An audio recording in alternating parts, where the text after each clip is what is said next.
with NASCAR, AMA and FIM motocross, plus football from Argentina. But now we're off to the oval speedways of the USA for the Indy Racing League and the Bombardier from Fort Worth in Texas. Last year's race saw the closest race in the league's history, with Jeff Ward edging out Al Unser Jr. by 0.1 of a second. Let's hope for more of the same. 2 weeks ago, the Indy Racing League IndyCar Series put on the greatest spectacle in racing. Gil de Ferran became the 62nd driver to win at the Indianapolis 500. Led by de Ferran and Helio Castroneves, Team Penske took the closest 1-2-3 finish in Indy 500 history. The high speed and wheel-to-wheel racing of the Indy Racing League now comes to Texas. Three abreast racing is not supposed to work, but somehow it does on this track. On the high banks of the Texas Motor Speedway, drivers will absorb 4 punishing Gs, pushing themselves and their machines to the edge. At 220 miles per hour, you must react just to survive.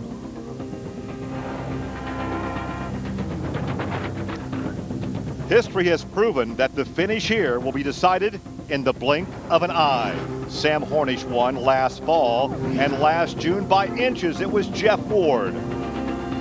The drive toward the series championship continues tonight. Only 21 points separate the top 3 drivers. The Texas Indy 200 is coming up.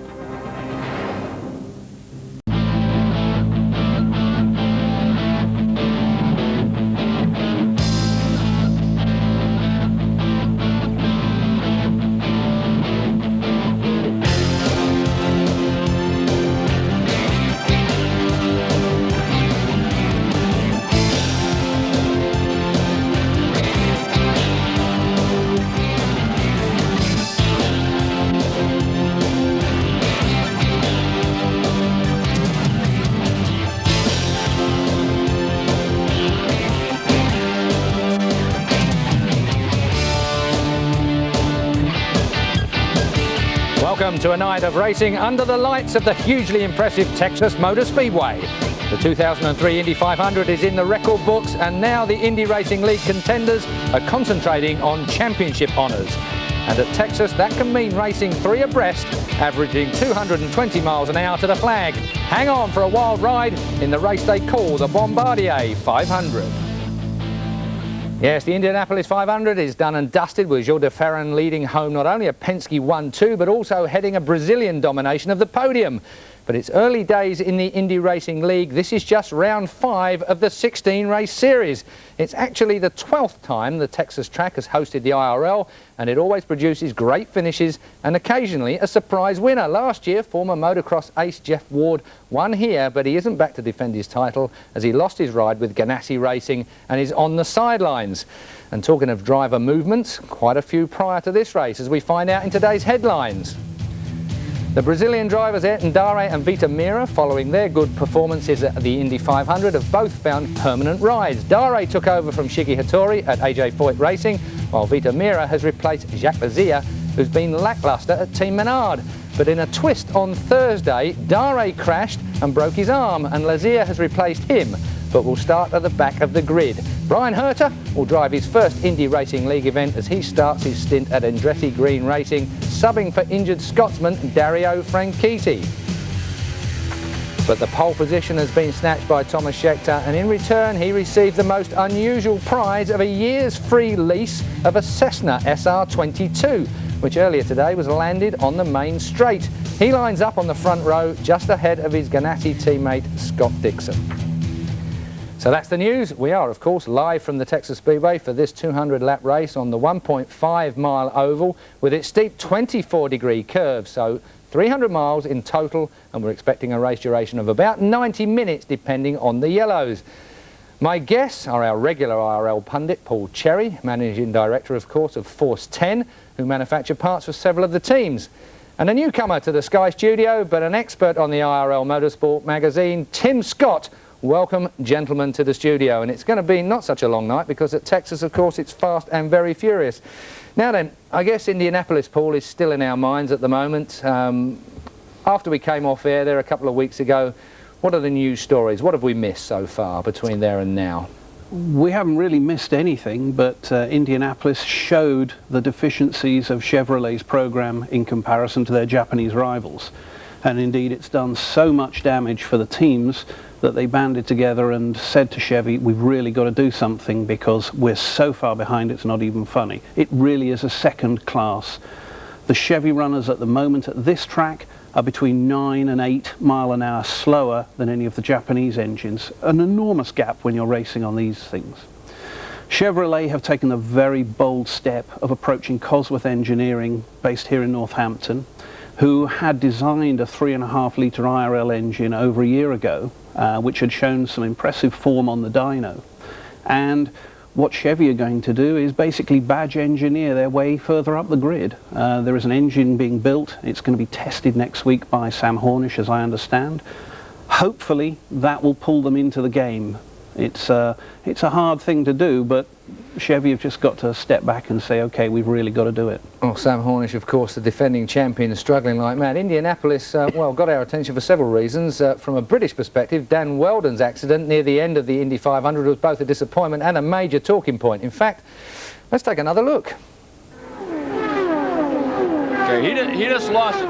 He did a little wiggle, and as he got out there and lost the front wheel, it got underneath the car a little bit and got the nose up, and once the nose was in the air and the air caught it, it just turned him on over. He just did a wiggle right there. Right there, the right rear went down, the air got under the nose, and once the air got under that nose, it just lifted him up off the ground. He didn't come down real hard. Anytime you come down on that roll cage, and it is a testament to how well these cars are built. There it is again, because he does that wiggle. And you know, these things are virtually an upside down wing. That's the way they're built. So once the air gets under that thing, it can lift you just as well as they can suck you down. And that's exactly what happened. There's the aerial right there, upside down from the blimp. What a testament to how well these cars are built and how well the fencing and the walls work here at Indianapolis. All right, now you're riding with Sam Hornish. Now here's the block. Now watch this. He pushes him down almost to the grass. He got so low. Now watch how low he enters the corner. He just entered the corner so low that he didn't have a chance getting off the corner. And Sam was very lucky not to be closer to him right there. Yeah, he was. Now we're going to take a look. Yeah, I'm sure there's going to be a conversation with Brian Barnhart after this little number. Man, oh man. Well, these. Now watch. We want to show you Mario Andretti's crash. I think we had that queued up. Back last month, he was testing the Canaan car. Now watch this. Now look how high he is in the air. 3-4 times, reverse flips, lands on the wheels. He got a cut on the chin. That was it. Now watch this. He runs over that piece of debris on the racetrack. Once the nose of the car got up in the air, it just took off, just like an airplane. He got up, he caught the safety fence, which like 20 feet in the air. Which did its job exactly like it's supposed to. He did about 3 reverse flips, just like you said, Gary. And luckily for him, he came down on his wheels because he came down very, very hard. That was, of course, Mario Andretti Sr., 63 years old, Tim, and luckily coming off okay with that one. Now let's talk about Dan Weldon. We saw the accident that Dan had in Indianapolis. I mean, we were expecting great things from him. That was a big shunt. How will that affect him for this week? I mean, 2 weeks on, how will that affect him in this meeting? Oh, I'm sure he'll still be a little bit sore, but I don't think he'll be adversely affected once the race starts. It was a big accident, make no mistake. Not as big as Mario's, but it was big. But, you know, these guys, once they get racing, they're tuned in to just get on with the job in hand. And he has been racing these cars, or driving these cars, for 2 years now. He's new to the Andretti Green setup, but he's done a lot of testing miles. He's quite experienced, despite being new to the racing scene. Still only a youngster as well. A lot we can expect from this man. Definitely, definitely. OK, Paul, Texas has been the venue for some of the closest racing. Toyota and Honda are now big in IRL. How's it all shaping up this year? Are we going to be in for a really close, fast race again? Well, as you said, Indianapolis is now over, so the big push up to that race is done, and now it's the championship. And as we've seen this year, the chassis situation is split very, very evenly between G-Force and Dallara. So there's not really a combination with either engine that's better. So we're going to get a very, very strong race here. The only thing we can be sure of, I'm touching the wood here, is Chevy are not going to win this one. But they might do if they get that thing working okay for Sam Hornish later. There may be, but I think it will involve a 15-car eliminator. Oh dear me, you're not sitting on the fence this week then, taking a late night excursion into the unknown. Now Tim, I mentioned earlier on about two new Brazilians that to the full time to the series. Obviously they're going to be looking to do as well as they can, beat Amira and Ayrton Dare, but Ayrton Dare has excluded himself already in the biggest manner possible, hasn't he? Well, yeah, big shunt in practice at turn 4, and he's broken his arm and his leg, and we've now found out he's broken his hand and his foot as well. Still undergoing surgery, but you know, he's off the critical list. That he'll just be out for 3 or 4 months. Taking his place there at Foyt is Jacques Mazier, who lost his drive to Vita Mira at Menards. Important for the series, I believe, that they keep their contingent of US drivers up. Having these great Brazilians, Canan, Cachaneves leading the series is fine, but for domestic interest, I think they need to keep the number of American drivers in the series at quite a high quota. Of course, that domestic interest is changing all round, with Toyota and Honda dominating at the minute at the front of it. You've talked about the Brazilians, but doing it for America, we hope, fresh from kart, and obviously a winner at kart. Brian Herter joins IRL for the first time. How's he going to go, do you think? Well, Brian's an experienced racer. He has a lot of experience of ovals from kart. He was known as a road course specialist there, perhaps. But you know, these cars, they get in and they go full throttle. And Andretti Green are you know, a great team, and that car will be set up, and Brian will be able to drive and be competitive in that straight away.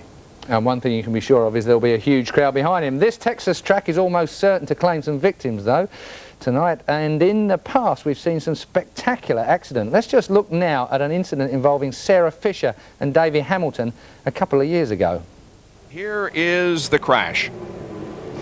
Well, they're taking, contact was made between Schrader and Sarah Fisher back there. She just kind of ran over some stuff, but Schrader and Hamilton, when they got together, let's see what happens as they, Schrader blew his engine. Yeah. Look at that. Yeah.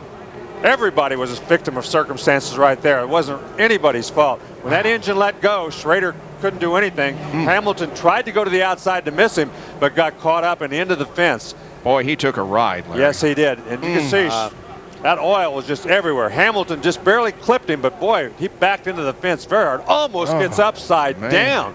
He hit that wall a ton, and Sarah Fisher just got into the debris. Now, at regular speed, we're on board with Sarah Fisher. Hey, there's a spin, slow down. Go low, slow right down. Oh, wow. You're good. Watch out for the pack behind and all the bits. You're out of sight. I assume you're okay. Well, Sarah Fisher, if my memory serves me correctly there, Paul, wasn't quite the same for a few races after that. It's really sapped her confidence, I think. No, certainly an accident like that, because there's nothing you can do about it. When there's debris in the road, what can you do? It did set her back quite considerably at that moment, but she's a very strong competitor in her own mind. She's got the girl thing and everything, and 4 or 5 races later, if you recall, she had her first pole, so she really climbed back up there. And this year, unfortunately, we come back to our Chevy problem for her. So that's what's sapping her energies today. Indeed, Tim. Now, at Indianapolis, they tried out a soft wall, although it looks still pretty hard to me. No such thing at Texas. It's the regular hard stuff. Absolutely. I mean, this is perhaps the most fearsome track that this series visits in some respects. I mean, all the circuits are quick, and in sheer velocity, this is slightly slower than Indianapolis. But as Paul said earlier, the banking here is it's like going around a whirlpool. And when kart went here a couple of years ago, the guys were going so fast they were actually blacking out, and they had to cancel the race. I mean, this is the test of men, this circuit. Paul, 223 mile-an-hour laps that have been passed in practice. Incredible speeds. Yeah, and as we've said before this year, the rules were designed to bring the speeds down, and they've gone up. Engineers will always engineer their way faster. This track, as Tim has just pointed out, had the problem with kart 2 years ago. And these speeds now are approaching those speeds, so let's hope nothing like that happens. Indeed we do. Well, we're going racing pretty soon. The Target Chip Ganassi team are on the front row. That is, of course, Thomas Scheckter in pole and Scott Dixon alongside him. We'll take a short break. We're going racing in just a few minutes.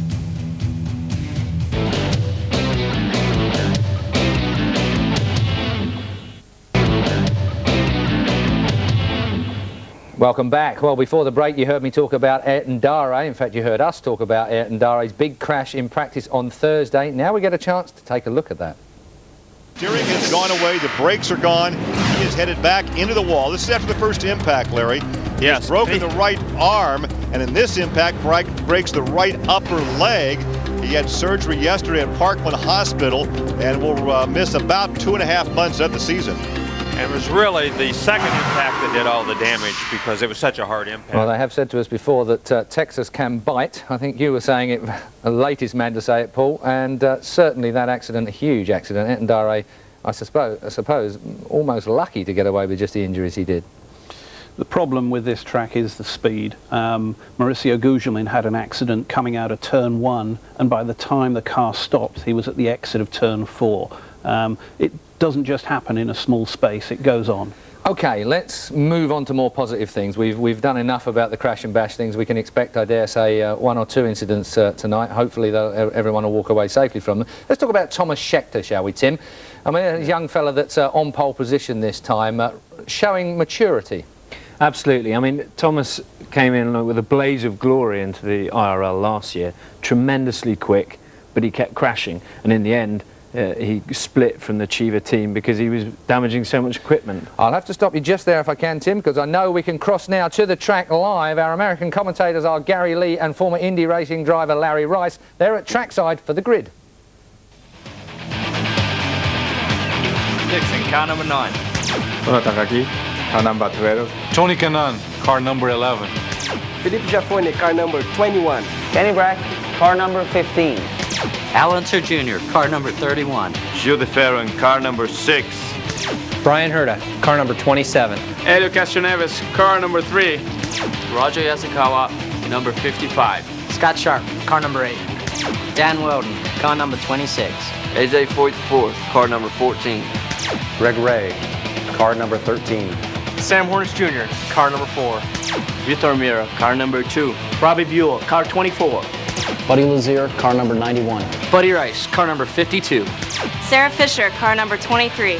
Jacques Lazier. Start from, if at all possible, but this is also the spot you want to finish in. Thomas Scheckter will start from the pole position. And there's a look back from Tony Kanaan's car number 11. He'll be starting in the 11th position, presently leading the point standings by 14 over Castroneves. And there is the inside second row position of Tora Takagi. That is the Mo Nunn racing. And there is Al Unser Jr. starting back in the 7th position. He lost this race last year by inches to Jeff Ward. And we could see the green flag, Larry, this time by.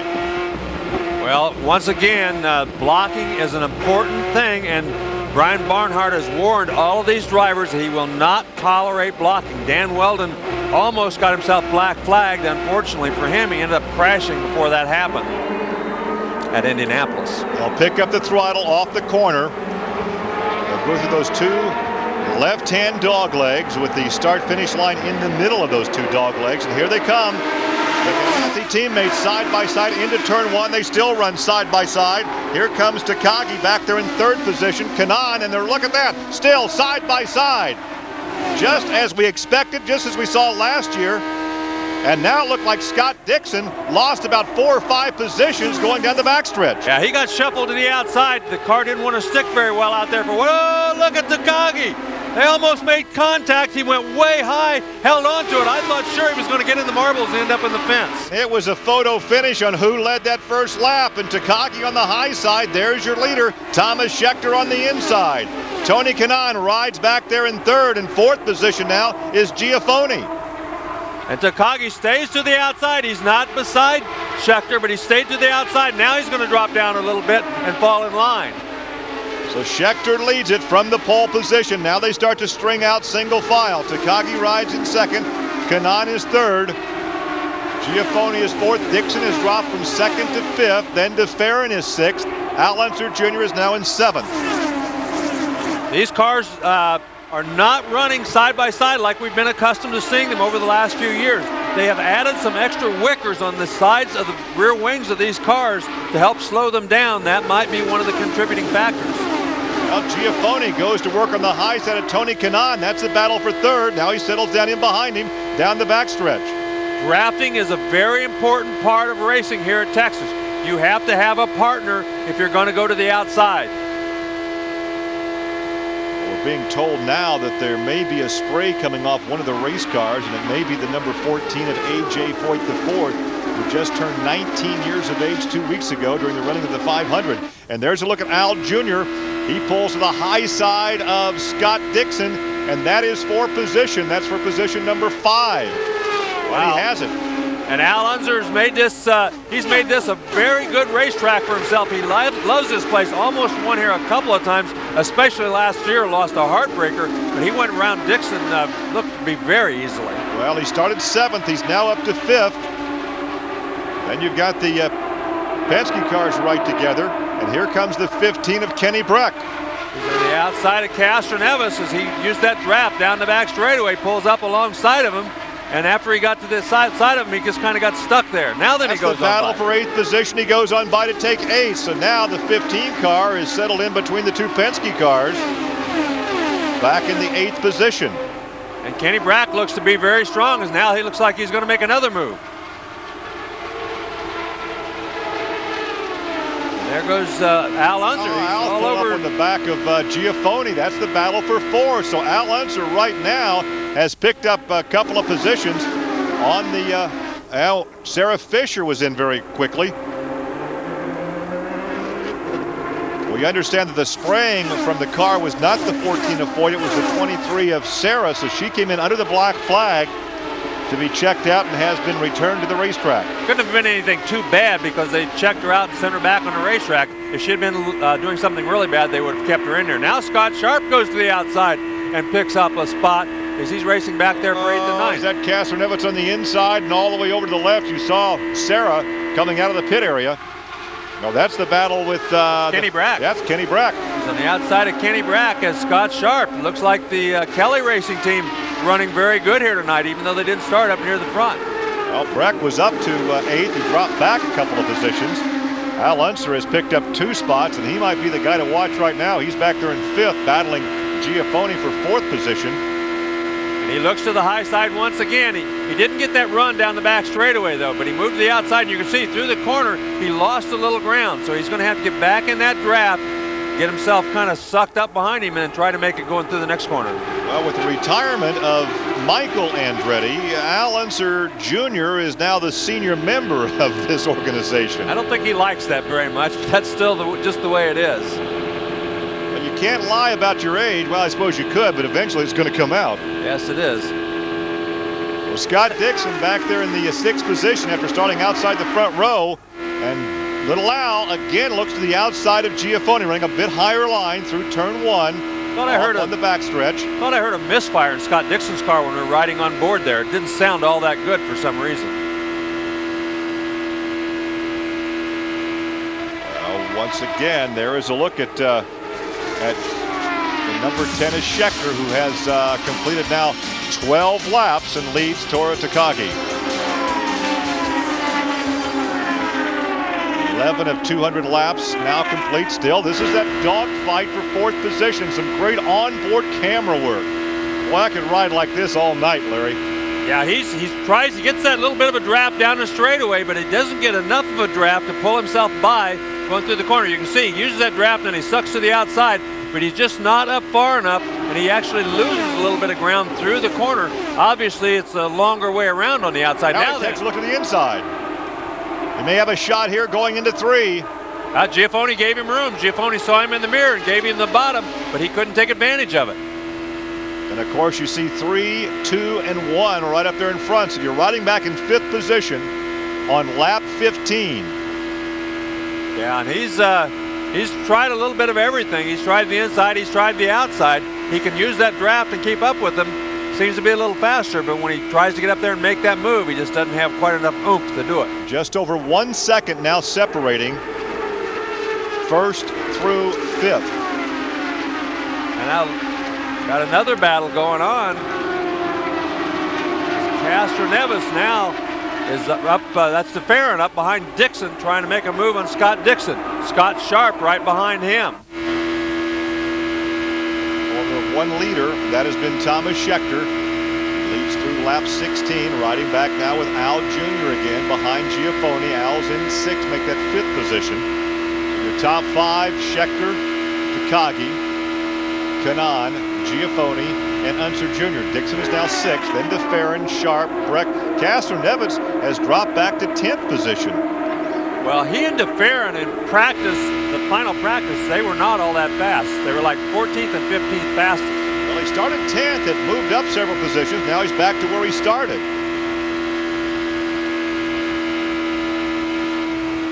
Live coverage from Fort Worth, Texas.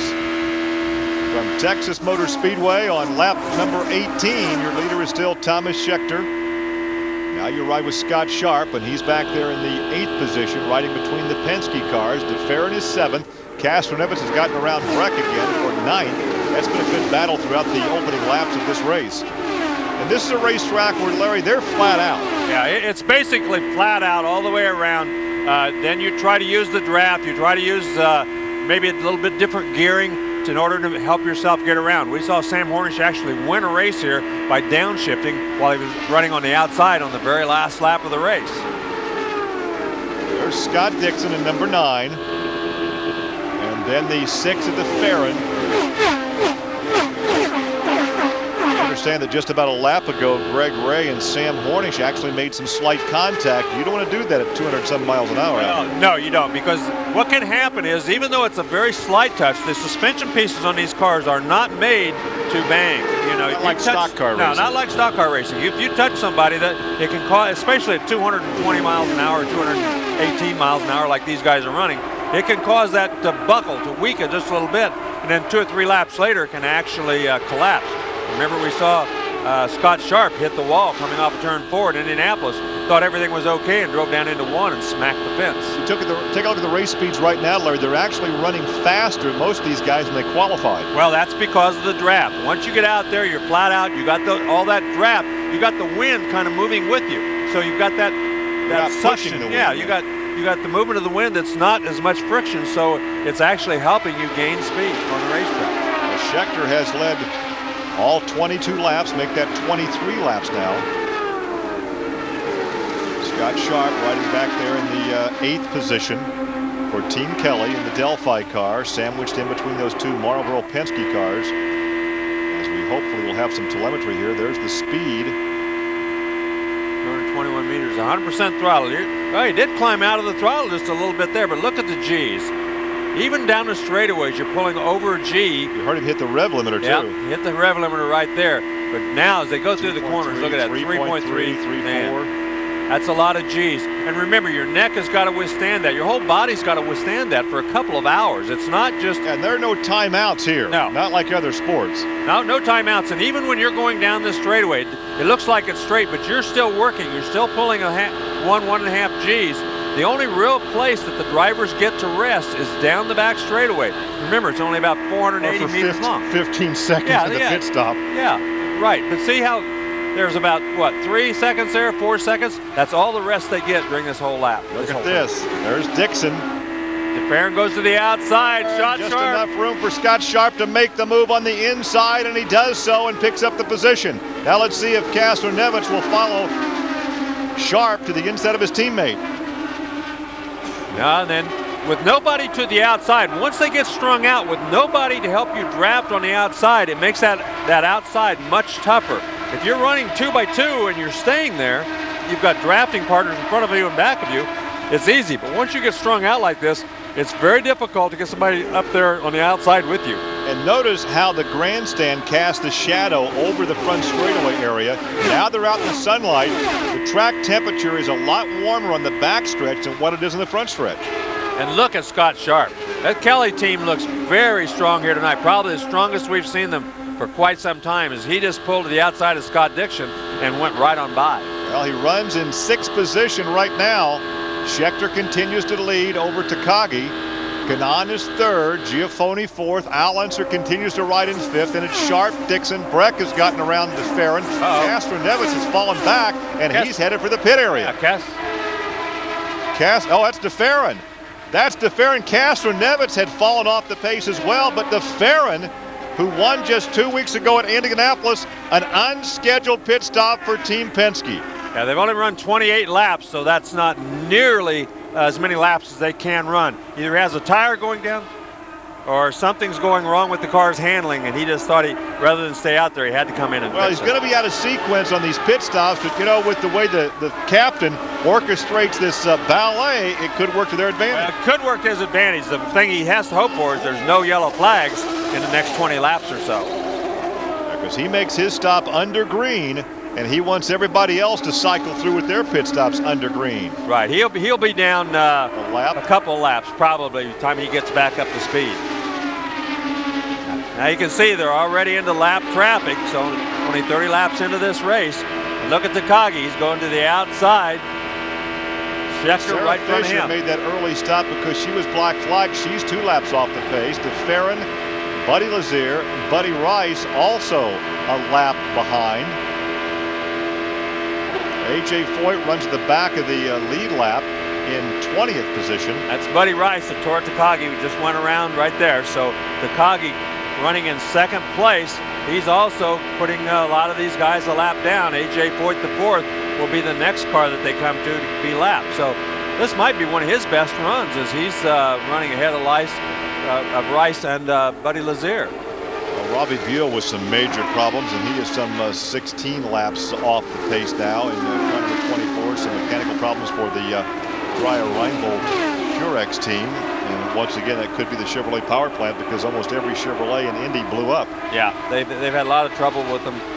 Just horsepower, they're just not making it. Cranked them out so much that they're just blowing them up. Well, that's right. Takagi's staying right with Schechter. Those two guys, Tony Kanaan about a second behind them. There you can see him just in the top of your picture as he came through there. He's not all that far behind them, but those three guys. Jill DeFerrin came in out of sequence. He was in radio contact with Roger Penske. Said the car had a bad push, so the captain decided just to go ahead and bring him in early and not wait for the normal pit window as he was starting to fall back because of the handling.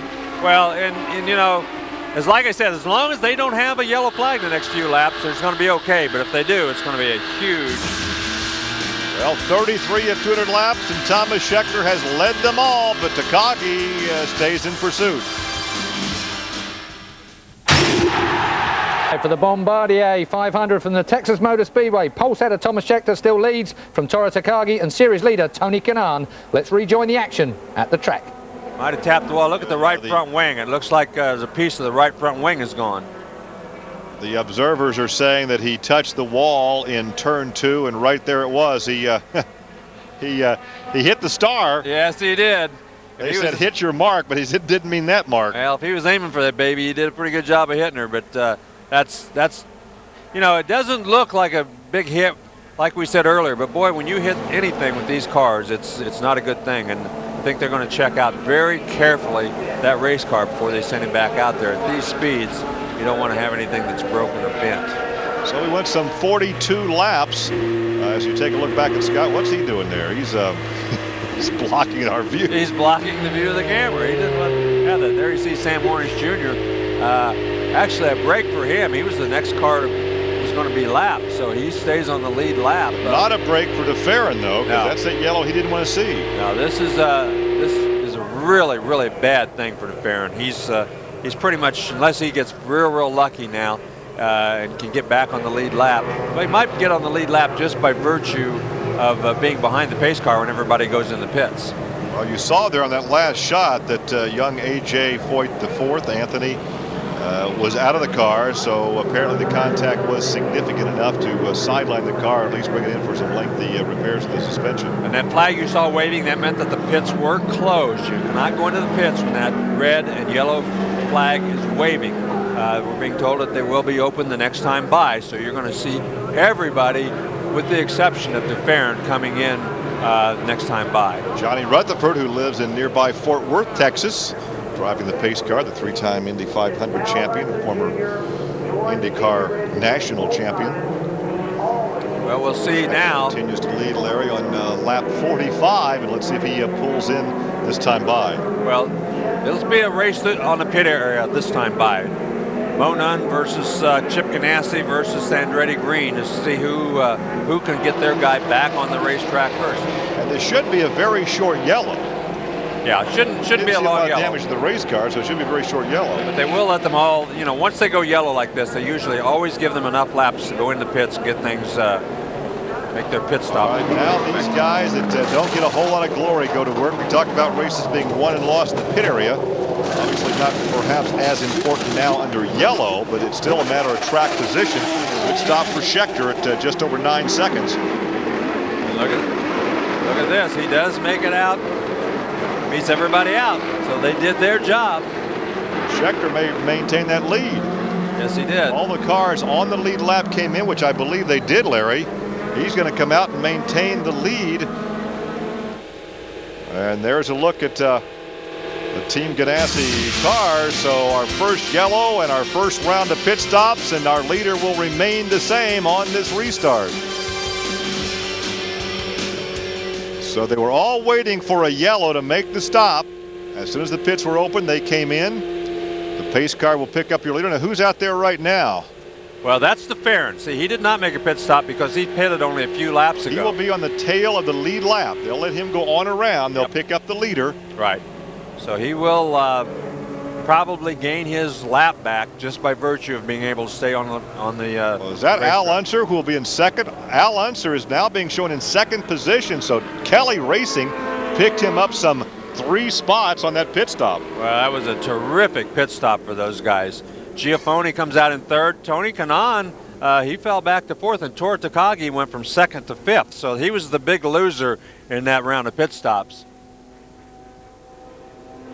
So we come in the pits, the first round of stops. All the drivers on the lead lap made their pit stop, and Scheckter with that 9.2 second stop was the first out, so he maintains the lead. You don't see that often. No, a lot of times you don't, but obviously they did a great job. Al Unser Jr.'s crew did a terrific job as they got him out of that, in and out of there very, very quickly. Riding with Sam Hornish there. He's back in the 12th position, the lead Chevrolet-powered car out there, as they remain under yellow here at Texas Motor Speedway, as the Corvette pace car with Johnny Rutherford on board is still on the racetrack. And you see the pace car start to pull over, turning the field back to your leader. So Thomas Scheckter should have the green flag the next time by. Yeah, and DeFerrin did get his lap back. He went around under that yellow. He stayed on the racetrack, went around, fell in at the back of the field, so he is back on the lead lap. Well, hopefully we can show you a replay of young A.J. Foyt actually making some slight contact with the wall. He gets up there in the marbles, and let's see how slight it was. That's not exactly slight. Well, he hit it hard enough. He did some damage to the suspension, but he just got out of the groove. He got high. Once you get up there in the marbles, you're not going to turn that thing, and he just smacked her. Well, let's see what Al Unser Jr. may have in store for young Thomas Scheckter. Scheckter, the second-year driver from Cape Town, South Africa, now resides in Indianapolis, and he gets a good, clean restart. I tell you what, he has matured so much because he had a chance to win a number of races last year and simply took himself out of competition. Yeah, he certainly did. Al Jr. looked to the outside going into turn number 1, thought he might try it, decided he wasn't going to make it work. Now then he looks to the outside again as Giaffoni tried to follow him. Everybody trying to stay in that draft. Well, Scheckter has led from the opening green, and there is the number 26 of Dan Weldon. That's a tough break for him. That young man was running very well, but obviously got an engine problem. They were taking the cowling off the back of the car as we broke away from that shot. So now look at this. Out of the high side going into turn 3. He got a nice run, but as soon as he pulled out of that draft, it was like hitting a brick wall. It's kind of like following a semi. Flying your parachute. Yeah, well, if you follow a semi down the road and then you pull out to pass him, all of a sudden you get that big rush of air, and when you get it, it's like hitting a brick wall, and it slows you down. Well, they're not running side by side as we have seen before, but they're certainly running nose to tail. We've had some good action throughout this field this afternoon. And the fun part of being down here in Texas is that we go from the sunlight to dusk to dark, which is kind of neat. Yeah, and you can see that car pulling around the outside back there. I think that was Takagi who made his move on Kanaan and got around him. So Tora Takagi, once again, very, very strong as he went around Tony Kanaan. Now Scott Sharp goes around Kanaan. Well, there's a stuck throttle on Weldon's car, apparently. I'm not sure where all that smoke's coming from, but the young rookie from England climbs out and his race is over. Well, and here goes Al again to the high side. Well, he gets out there this time. He kind of maintains. If he can ever get alongside him going through the corner, he can maybe make that pass, but he's not been able to get far enough up there to kind of take that draft away. Once you get alongside of a guy, you kind of take a lot of the air off of that car, and it helps you and it slows him down. There is the speed at the line. Actually, Al was a little faster, but look at Giafoni and look at number 12, Takagi, over 220 miles an hour. And that shows because Takagi is coming on strong. He's pulled to the outside and gone around a couple of cars already, and now then he looks very strong back there in 4th position. We would hope to hear from young A.J. Foyt momentarily. I brushed the wall coming off turn 2. We were fighting to push. Since the green flag dropped, I did everything I could inside the car with the bars and everything, just fighting it real bad in traffic a whole lot and even by myself, so it just wasn't good, and tried to pick it up a little bit and push in the wall and graze the wall. Gary, the learning process continues for Anthony Foyt IV. And the leaders stream by. Dan Weldon watches them longingly. What happened with the stuck throttle? You know, I'm not 100% sure, but the team are looking into it right now to see if we can actually go back out and just try and score some points. But it's a shame for the Klein Tools Jim Beam car, because it was good. We were just taking our time, really. When you qualified 13th, you've got to work your way through slowly. Did this happen on exiting the pits or on the racetrack? I noticed it when I went to 2nd gear, leaving the pits. It just went way up in the rev limiter, and from then on, it was just I was just having to hold the brake. Okay, thank you. That's why we saw that. Well, we saw him in Indianapolis upside down in a crash that really he precipitated. And had he come around to complete that lap, he would have been black flagged for blocking. Yeah. He had a conversation with Brian Barnhart. There were no penalties. He apologized for it, but Brian said, one more stunt like that and we'll pull you off the racetrack. Yeah, he wasn't very happy with young Mr. Weldon, but this kid's a great race car driver.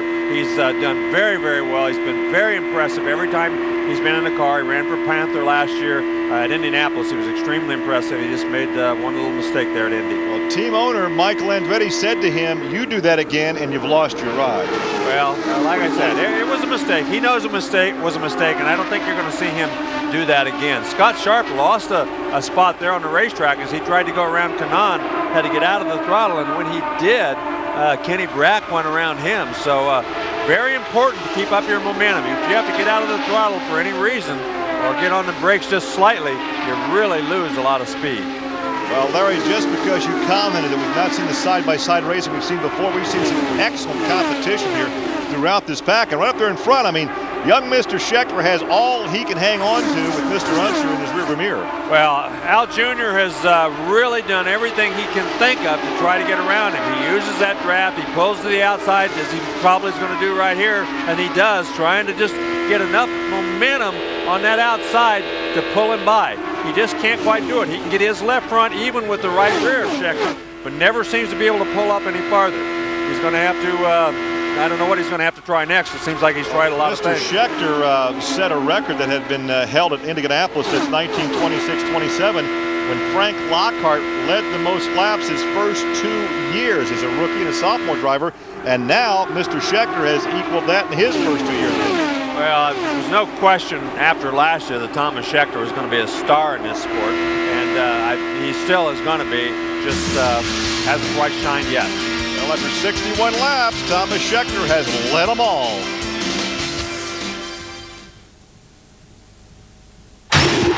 Young Thomas, ever since they took the green on lap 49. The past 20 laps, they've been running nose to tail on this racetrack. Yeah, Giafoni's still running back there in 3rd, just a few car lengths back. And then Kanaan, Takagi and Kanaan right behind them. All 5 of those guys pretty close together. Well, we talked about Robbie Buell having some mechanical problems earlier. He is out of the race, and we hope to hear from Robbie momentarily. It's been a very frustrating, disappointing season for the veteran from Detroit, Michigan. Yeah, I think Al Jr. would like for Giafoni to catch up with him so he could give him a little drafting help. I think if the two of them got together and kind of ganged up on Schechter on the outside, they might both be able to get by.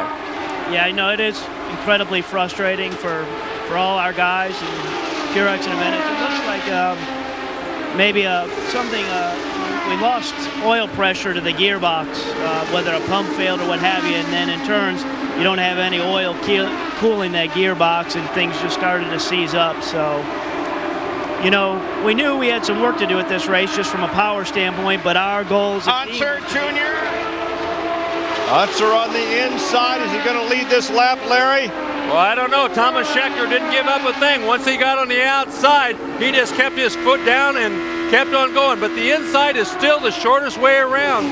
So once he got it to the inside, he had a distinct advantage. But look at Thomas Schechter.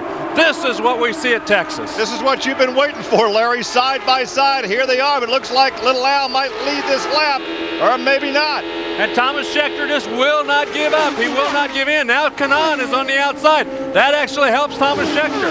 And he goes back in the front. And here comes Kanaan. The top five right together on the racetrack.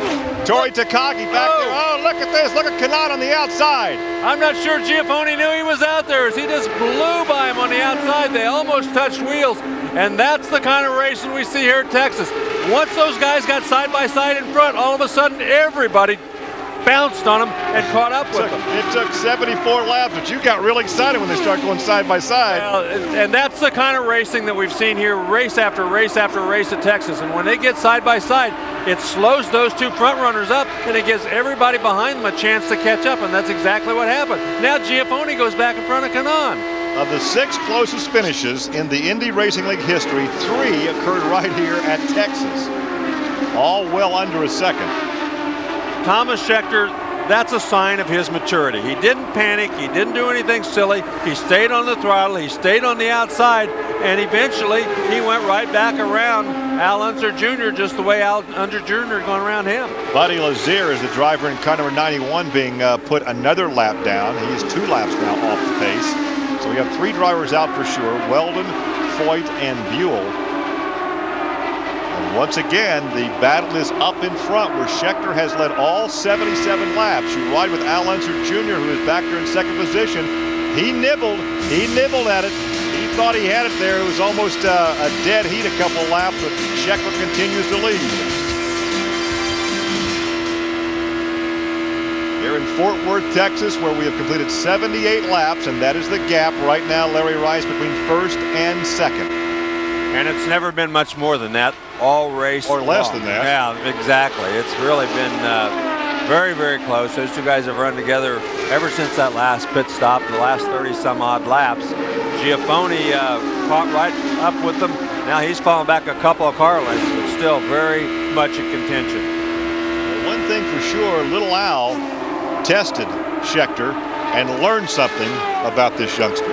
Yes, he certainly did. He learned that this man is not going to give in, number one. And not intimidating. No, he's not intimidating. I think everybody already knew that. But I think what he proved more than that was his maturity. The fact that, you know, he's not going to panic. He's not going to do anything silly. I'm going to run out here.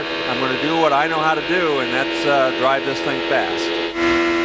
Well, like I say, he was fast at almost every race last year racing for Team Cheever. Really had put himself in a position to win 3 or 4 events, but made some mistakes, and he'll admit that himself. Yeah. He had to mature, and now he's led this thing from the start as he goes by a former teammate.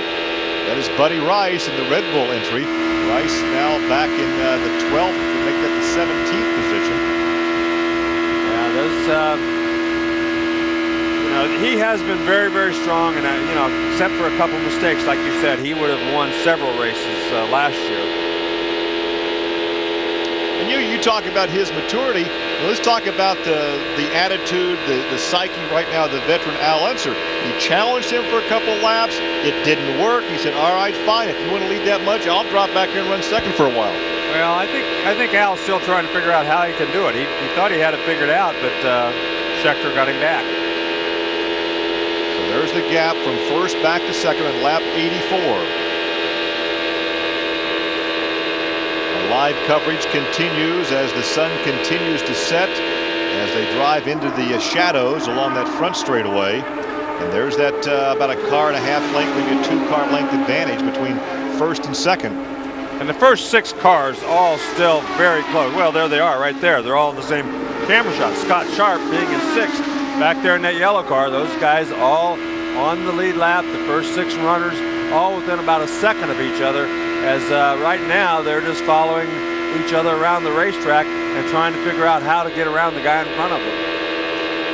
You rode there for a while with Al, and now you look back from the lead car.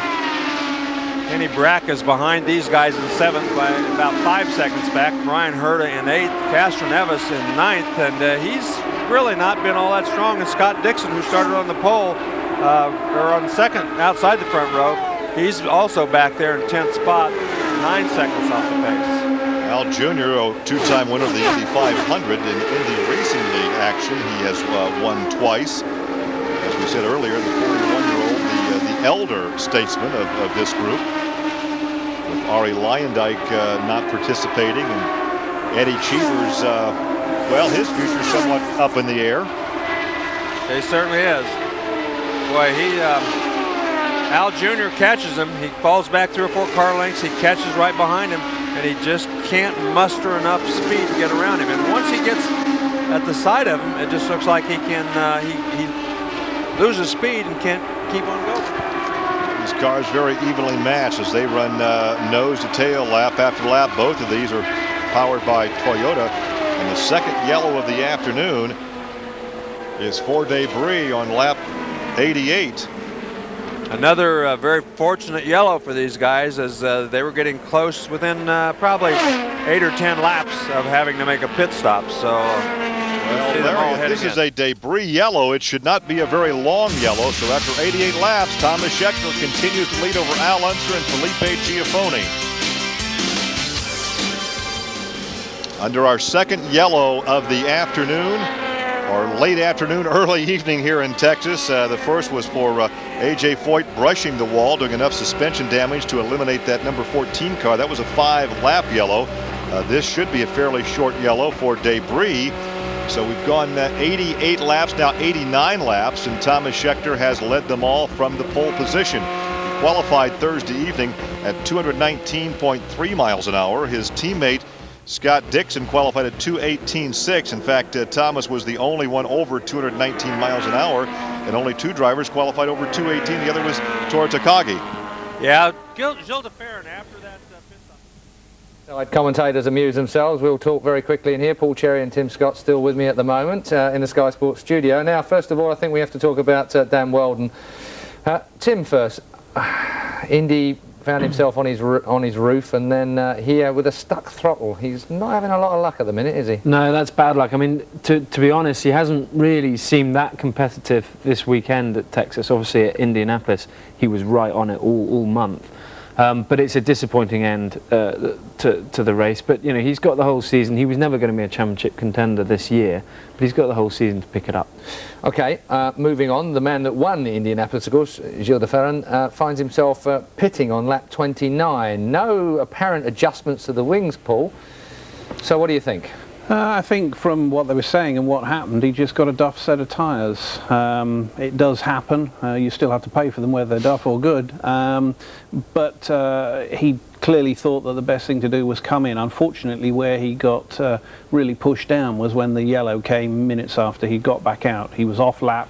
They passed him around the pace car, and now he's back in the teens, working his way forward.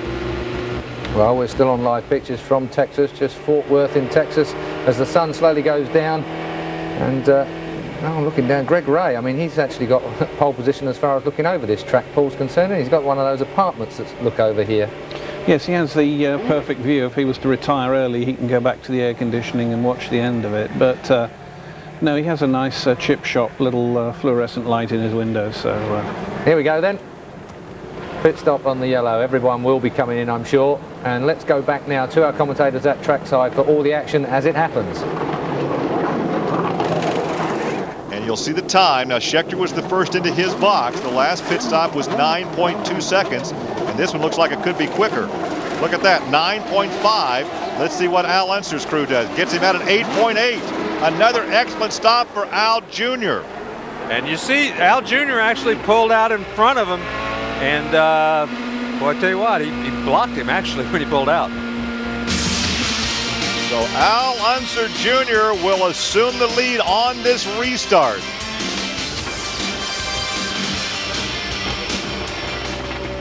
And Al Unser Jr. will become only the second leader of this race. Thomas Scheckter led through the first round of pit stops, led through 91 circuits. I can imagine the high fives going on in the Kelly Racing crew. Well, if he should win this race, thank the crew, because the big stop was the first one. He came in 5th and came out 2nd. That's right, and then this one he went from 2nd to 1st, so they've done a great job. Kanaan beat Giafone out that time, so he came out in 3rd, so his crew did a great job too. So Al Jr. is out in front. Kenny Brack moved all the way from about 6th or 7th. I think he was in 6th place. He went to 4th, so that crew did a great job too, the Ray Hall team. Giafone and Sharp came out 5th and 6th, and Takagi, once again, I think he was the guy that lost the most as he fell back to 7th. First time this season that Al Jr. has been out in front. And he will lead lap 92 under yellow here at Texas, and there's a look back from the 2nd position car. That is Thomas Scheckter, out of Cape Town, South Africa, now resides in Indianapolis. Jacques Lazier had trouble. He fell back to 15th spot on that pit stop. So on the restart, Al Jr. will be your leader. As the sun continues to set to the west, you see the shade along this front straightaway. Thomas Scheckter rides back in 2nd position. He finished 4th at Indy for his best finish of the season. We'll take a look at the replay of these pit stops. Let's go down to Chip Ganassi first, see what he had to say about his pit stop. Hey, Jack. I mean, we watched it on television last year with Jeff Ward. He did a great job for us. Hopefully we can do the same tonight. We saw a pit stop by Thomas Scheckter where he didn't cover the spot on the outside like he should have. Is that the difference between him leading and running 2nd right now? That's the difference right now, but you know, it's at 100 laps. We're not worried. You know, one of the great things, Bob, was the fact that at that meeting he had just concluded the presentation to Target. Well, that was Jack Carew talking to Chip Ganassi, and Chip refers to lap 100. We will get the cross flags indicating halfway. This time, no, 93 laps. We're approaching halfway. 100 laps will be the halfway point. We're on lap 94 right now. And again, this should be a short yellow because of the debris that was picked up. But as you indicated, the Indy Racing League officials, under the direction of Brian Barnhart, will allow all the lead drivers to come in and make their pit stop before they go back to green. Well, the Kelly crew got Al Unser Jr. in and out very quickly. Paul Harkus from Auckland, New Zealand, is the team manager on that car, and obviously he's got those guys all dialed in, so they did a great job. There's a look at Vitor Meira in his 2nd year out of Brazil, driving only the 2nd race this year for John Menard. He ran for John at Indianapolis 2 weeks ago. Yeah, he had a terrible pit stop. I'm not sure exactly what happened, but he fell from about from 11th back to 15th, so that wasn't good. Well, they should get the green flag this time to conclude that 2nd yellow of the afternoon. Well, let's see what Thomas Scheckter can do with Al Jr. I was going to say, now you're going to see how strong Thomas Scheckter really is. If he pulls out and just pulls around, oh, that thing gave a little wiggle out there. He doesn't want to do anything like that. It's too early in the race to do something dumb like that. Yeah, it's less than halfway, but look at this. He's going to stay on the outside, and he may prove to everybody that he is the guy to beat here tonight, as he is not intimidated one bit. He's the first guy we've seen. And he led that lap.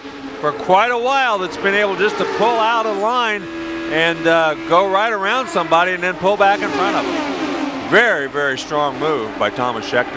And you notice Kanaan was just kind of laying back there thinking, uh-oh, what's going to happen here? Let's wait and see. Yeah, that was very, very impressive. He's one of the few guys that we've seen all day long that's been able to just do that.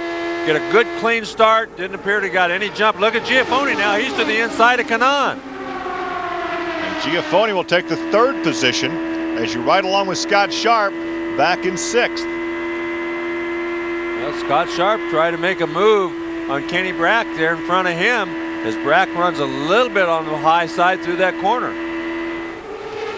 Once again, Schechter leads for the second time. He's led all but about 4 laps here this afternoon, this evening, as we go from late afternoon to early evening here in Texas. Al Jr., you know, he still seems, once he gets back there in that draft, he can tuck right in there and he can keep up with him. But I think Thomas Schechter proved to everybody watching. He has the faster car right now. He's got the fastest car on the racetrack because he just pulled out and went around. But look at Giafone.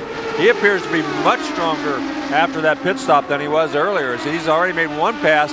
Now he pulls right up behind Al Unser Jr. And of course, in addition to adding fuel and changing tires, they can make a slight chassis adjustment to the wing and then make a difference in the handling. And that's exactly what they do. You take a half turn out of the wing, the front wing, or a half turn in the front wing. It can make a huge difference on a racetrack like this, especially in traffic. It can make a difference. Look at Scott Sharp. He's moved up to 5th, and he's looking to the inside of Kanan down the back straightaway. You're right along with Scott. There's 1.1 seconds right now between 1st and 8th, and that's exactly what we anticipate when we come down here to Texas. Always very, very close. He shifted gears that time. You heard him shift gears. He hit the rev limiter, but he wanted a little bit lower gear to try to get. Now he's underneath Kanan. And almost 3 wide. We've seen 3 wide in the past. He's not going to make it 3 wide this time. Giafone goes up the racetrack a little bit. Kanan has to get out of the throttle. This should get Sharp an advantage. And almost contact right there. Almost contact, and you saw it from the onboard. Kanan, I think, actually had to steer away from him a little bit, so they did not make contact. And when he did, it gave Sharp that little extra You think momentum. he might be talking to Scott right now in Portuguese? Well, he may be. Look at Scott Sharp, though. He goes to the outside of Giafone. Scott Sharp appears to have one of the fastest race cars on the racetrack. He's picked up 2 positions in 1 lap.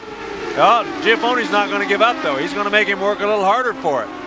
Well, he almost got that position. We spoke too quickly there, so he got around by a nose, and then Giafone came right back around on the inside. So your top 5, 6, 7, 8 right there together on the racetrack. Castroneves back in 7th. Breck is now 8th. So there's 1 second between 1st and 7th. Yeah, Breck has fallen back just a little bit, but everybody else right in there. And Castroneves also looks a little stronger now than he has all night long. But once again, Scott Sharp looking to the high side of Giafone. And there's a look at Gilles de Ferran. De Ferran made that early unscheduled pit stop. He's back in 14th position, but he's running some 5 seconds behind this lead pack. Yeah, and he's never really been able to catch up, make up for what he lost there early in the race. He didn't make much progress after that pit stop. He's still not making much progress now. Sharp goes to the outside. He's got a run on him on the outside this time again. Once he gets out there, though, he has nobody. Oh, that time he just blew right on by him and pulled down in front of him. So Scott Sharp started this race back in 12th position. You look at the speeds from that last lap, and Kenny Breck was 218, had the fastest lap that last time, but that, as you said earlier, can be determined by the draft and where you are in the pack on the racetrack. Yeah. When these guys up front, when they're running side by side, they're actually slowing themselves down, and then it gives everybody else a chance to catch up. The best thing that can happen if you're back in about 3rd or 4th place is for numbers 1 and 2 to get side by side and stay there for 3 or 4 laps, because that just sucks you right up in the battle real quickly. Well, right now you have the Kelly teammates running 2nd and 3rd. Al Unser and Scott Sharp. Scott was the co-champion of this series back in 1996. He shared that honor with Buzz Calkins. And Scott Sharp really has a nice run going. He got a good run that time. That's his seatbelt flapping. You see that red thing from the earlier shot from behind his head. That's just his seatbelt flapping around, and evidently when he tightened it down, they didn't get it secured very well. Now Giafone. The seatbelt is secure. That's just the end of it. Right, the end of it. They didn't tuck that in. Right. It's not really bothering him. He doesn't even see it. Well, Scott Sharp has won 7 times and has gained 5 pole positions, and right now he is still in the thick of the points championship. And he goes by his teammate on the high side. Gets a good run on Al Unser Jr. on the outside. Al Jr. not giving in very easily either, and he's got to give him room. Boy, if you don't, it looks like if you don't make that big squirt, get by him the first time, you lose your momentum and you lose a lot of the speed. So you gotta really take advantage of that big draft when you get it and squirt on by. And Giafone looks to the inside to take advantage of that lost momentum, but could not make the move for position. So you have a Ganassi team car out in front, a pair of Kelly team cars running second and third, and then the Mo Nunn number 21, the Hollywood car of the former Rookie of the Year, Giafone. Yeah, then Kanaan and Tort Takagi hanging right in there. Here comes Giafone to the inside this time. And he has some momentum. Maybe he makes that pass for third spot. Looks like he has him. And here comes Kanaan. Kanaan going to use the draft to try to get sucked right up in there and take advantage and go around Scott Sharp too. Sharp is on the outside. He has to give that room on the inside, and here comes Kanaan. As you look off to your right, they are side by side down the backstretch at about 220 miles an hour. And you're running that close at that kind of speed, you've got to show a little respect for those guys. Scott Sharp gave them both plenty of room, and there was not much he could do. Once he got stuck on the outside without any drafting partner, he just went on backwards. Still 1 second now separating first and seventh. Castroneves back in seventh. He is just 1 second behind your leader. As you ride looking back at second place, Al Jr. So Scheckter has led all but about 4 laps this evening. You can see Al Jr. right behind him, trying to figure out something, if there's anything he can do to take the lead. Believe me, he'd like to be leading this baby and make Scheckter try to go around him, but he just can't do it. He uses the draft to try to pull up beside him, but just doesn't have the horsepower once he gets up there. There are a couple of bonus points for leading the most laps, and obviously in this race it's going to be Thomas Scheckter. Two drivers have led every race this season, Scott Dixon and Tony Kanaan, but so far those two drivers have yet to lead this event. And Scott Sharp looked to the outside of Kanaan again, but once he got out there in that dirty air, he just could not pull up beside him. And Scheckter is presently 9th in the point standing, some 50 points behind Tony Kanaan. Kanaan leads by 14 over Castroneves. Scott Sharp is 3rd in the points, some 21 behind your leader. Gilles de Ferran is 4th, 29 points back. Then it's Kenny Breck, some 34 markers back. Then Al Unser Jr., Felipe Giafone, Scott Dixon, Thomas Scheckter, and Michael Andretti is 10th. But remember, Michael Andretti announced his retirement and said after Indy he would become just a car owner and focus all of his attention on that role, and he is sticking to his guns. Although there are some people that say, I think he'll be back for Indy next year. Yeah, he may. But you can hear Al Unser Jr. from that in-car camera that he's actually lifting a little bit going through the corners in order to stay behind him. Well, that just speaks of how much horsepower he has, and he can't use it all at this racetrack.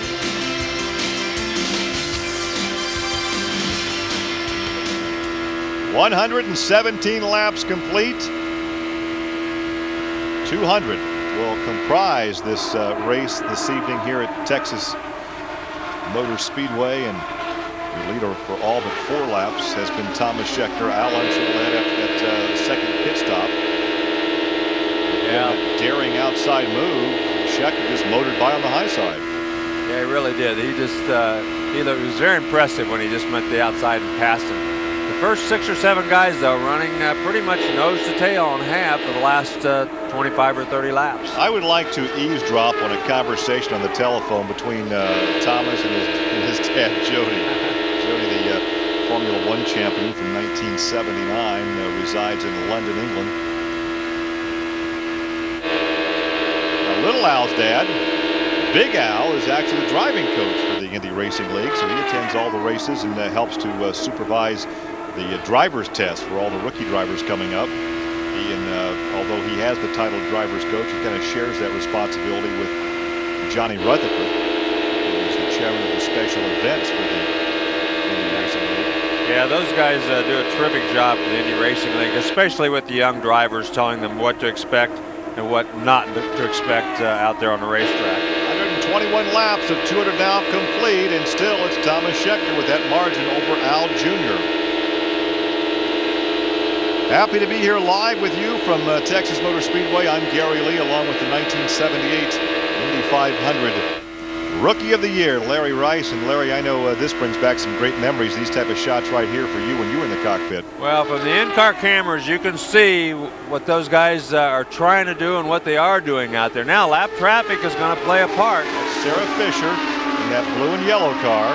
What we can't show you is the G loading that these guys and gals are going through. Yeah, they're pulling about 4 Gs, 3.5 Gs through the corners. And Thomas Scheckter just went to the high side, made quick work of those lap cars, those slower cars. Had absolutely no trouble whatsoever. Well, let's talk about Gilles de Ferran. He's back in the 15th position, still on the lead lap, but almost 11 seconds behind this battle up in front. Yeah, he has just, whatever the problem was with the car's handling, he didn't fix it on that first pit stop, and it's never really gotten any better. Look at this, Al Jr. used that lap car to go down to the bottom. Giafone, I thought might have a chance to get around him when he did. Buddy Rice, they're going by to put Buddy another lap down. Rice is now 3 laps off the pace, and that opened up a bit of a gap between first and second. Good battle right now for second position. Yeah, all of a sudden Thomas Scheckter has pulled away from all of those guys. So that was just lap traffic. Yeah, but he used the lap traffic very well, but he was pulling away a little bit. But when he got into the lap traffic, he really pulled away from everybody else. Well, if these two guys can start to battle for second position, it'll give him even more of an advantage. Well, or they can line up and try to catch back up with him, which might be the thing to do. But so far, it doesn't look like they're doing that. So right now, a half-second margin, which really is nothing on this racetrack on lap 127. Now Kanaan looks to the inside as Giafone stays up a little bit. And part of the reason he's staying up a little bit is so he can get more air on the front end of that car. You stay right exactly behind him, you don't get quite enough air on the front end of the car. Downforce of the car. Right, it causes the car to push a little bit. Now you're back with Scott Sharp. He's back in 5th position. That's Kanaan. He goes by perhaps on the high side going to turn 3. You see the banking change from 5 degrees to 24.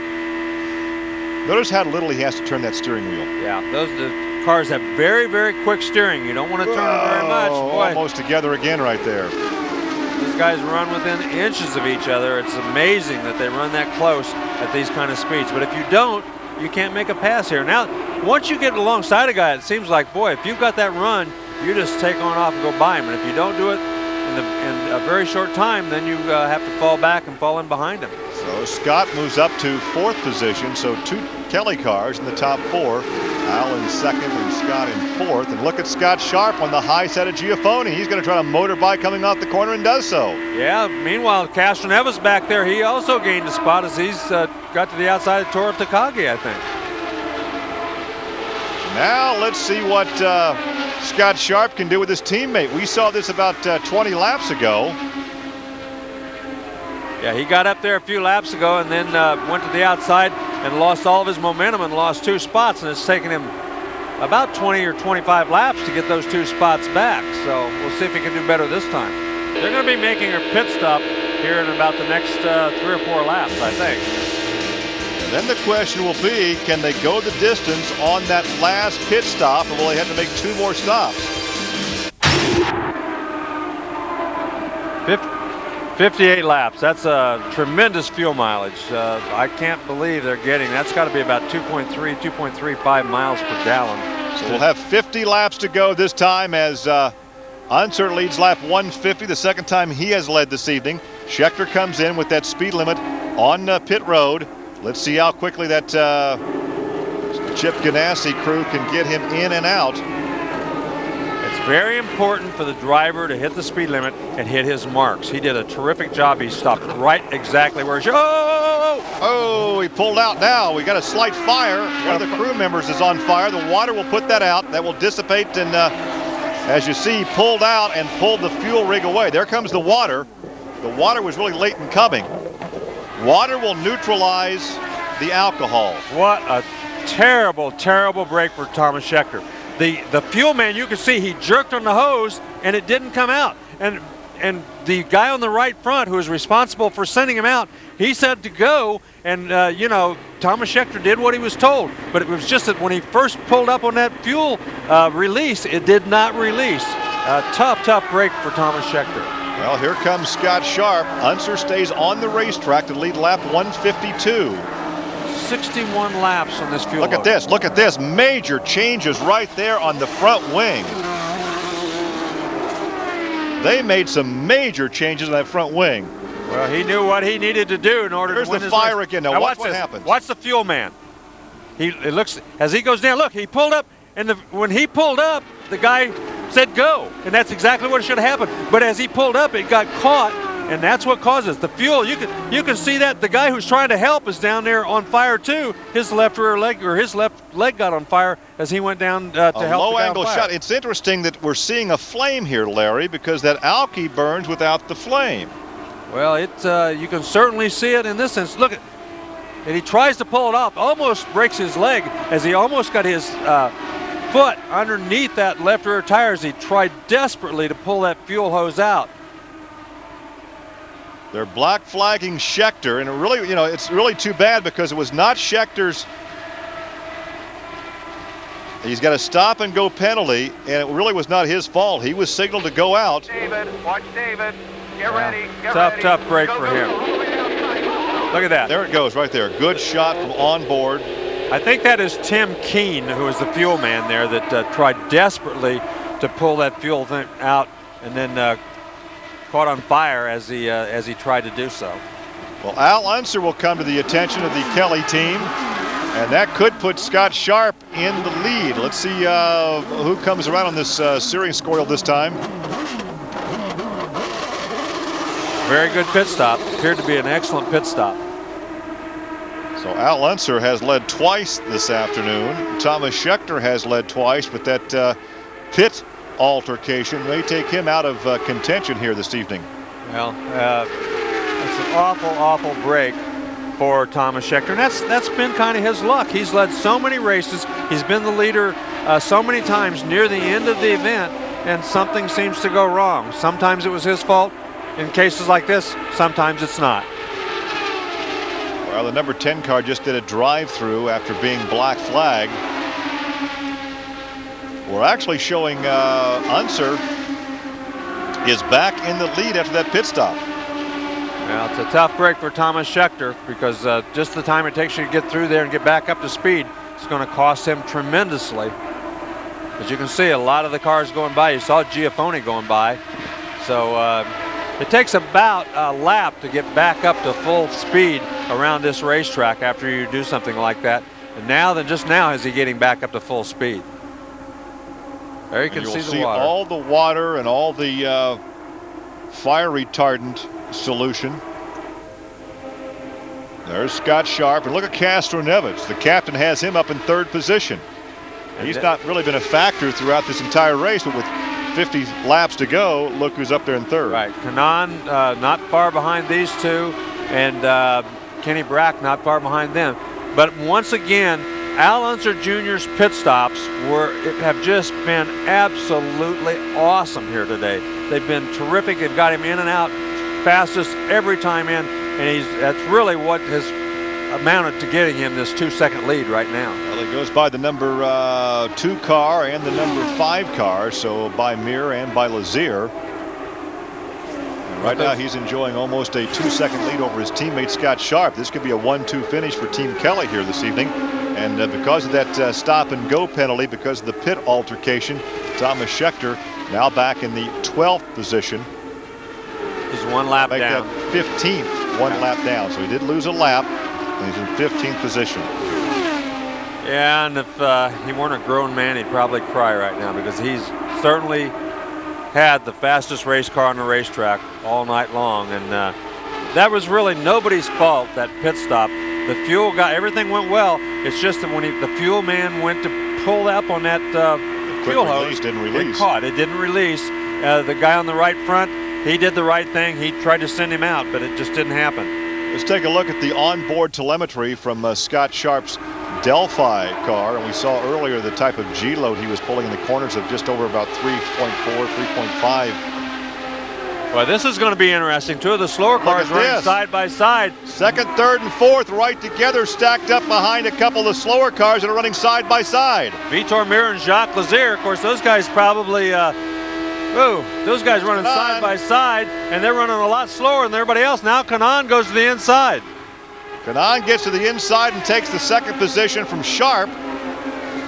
And Sharp is not going to be happy with Vitor Meira and Jacques Lazier, as those guys ran side by side, getting lapped, and he got caught in the wrong spot at the wrong time. Well, look at that throttle. He was way off the throttle getting through traffic. Now you take a look at the lateral G's as he gets into the corner. Look at that. 3.94. Terrific lateral G's. The body, that takes a very good athlete to stand those kind of G's for 2 hours like these guys are doing. Boy, I tell you what, it depends on when you catch the slower cars is exactly what happens, because that time Scott Sharp lost second position to Tony Kanaan. We've only had 2 yellows today. We had about 5 laps when A.J. Foyt IV made contact. There's a look at Michael Andretti as he's watching the monitor and the telemetry. And we had about a 7-lap yellow for Debris between laps 88 and 95. So it's been a very clean race this afternoon. Kenny Brack now catching Scott Sharp and Tony Kanaan. So we'll see. He and Giafone both seem to be very quick. Oh, a car in the wall, and that is Scheckter. Thomas Scheckter brings out the 3rd yellow of the afternoon, and with hard contact, and he rides up on the wall, almost gets upside down. You saw the undercarriage of that race car. Wow, those are the guys on the back straightaway. Those are the spotters and some of the guys from the pit crew who give them messages on the back straightaway as Thomas Scheckter throws the steering wheel out. There you see the yellow light system. And those are at the bottom of the wall. The lights are hard to see here, the drivers have said. So they've mounted those in the bottom of the wall so the drivers can see them much easier. Look at the debris along the racetrack there. Look at the yellows. There you can see the yellow up on coming off the corners. That's the first place the drivers can see it. So there you see Thomas Scheckter crawling out of the car, which is very good news. Wow. Well, and you have to wonder, I mean, you can't speculate. He's limping. He's not feeling heavy too good. limp. He's banged his right leg up. But obviously he was overdriving that car as much as he could. Let's see if we can see it again. Oh, something broke. Something broke for sure. Something broke right in the middle of the corner. Looked like a suspension on the right side. And that once it happened, he just took off, hit the wall broadside. Absolutely no control over the race car. Now watch when he gets to the inside. If we can carry this, to the inside wall. Now watch the car climb the wall right here. Well, see what happens is the car is down on the right side. So once it hits with that left side, look at this. It's broke. He's turning it. He's turning for everything he's got. Now he's prepared for impact. Yeah. It was something in the rear that broke. Probably something in the right rear suspension. Well, the helmet is off, and he is setting on that wall the attention of the safety crew and Dr. Bach. So we're under our 3rd yellow of the afternoon. Well, you join us back in the studio here in a bit of a hurry while the Americans go off for a break there now. Disaster for Thomas Scheckter. First of all, I think we've got to talk about the incident in pit lane, which led him into the desperate straits that he finds himself in. He led for the most part of this race. Paul Cherry still with us, and thank you very much, Tim Scotts, for being here as well. The fire, the incident with the hose and cabling, looked to me like Thomas Scheckter did everything right. Looked to me like the guy on the wheel that indicated they were coming out did everything right. Looked like the hose man was a bit slow. What was your reading of it? The hose man was exactly that. He was a bit slow, and he wasn't watching the right front, and he wasn't watching what he was doing. He actually spent his time looking around. If we were to see that again, he's not on the job. He left the vent in, suddenly realizes what he's got to do. It's too late. Car's on its way. Well, we can take a look at it now. The hose man, as you can see, he's looking up to the, and he kind of hesitated. He got it out halfway out through the hole, but Paul, I have to say that now that we know that he's actually okay, it was quite an amusing comment that you made off air. Was that funny how you can see the flames from methanol in the dark? Yeah, I mean, methanol in the daytime, as we saw last year with Robbie Gordon's fire, you can't see anything, but at night you just get that tinge, and certainly with those red fire suits they were able to pinpoint it. As we can see here, the thing just snaps cleanly off.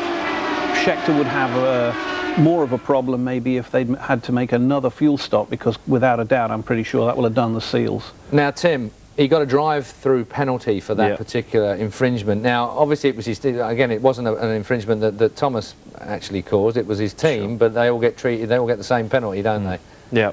I mean, it's just the rules. It's as we were saying just before the race started.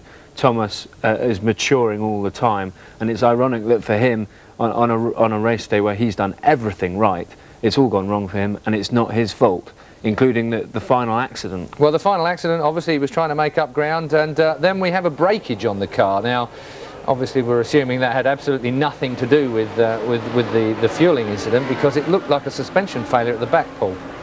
Yeah, I mean, these cars are fabulously made. The tolerances and the specification and the checking that goes into these parts, as you can imagine, is extreme to say the least. This is a very, very rare situation. I would suspect that at some point during this race, he has touched wheels with somebody, or maybe even brushed the wall, or maybe when he pulled out of the pit, he may have run over a piece of equipment in all that melee. We just don't know. But those sort of things break because something has damaged them. They don't break normally.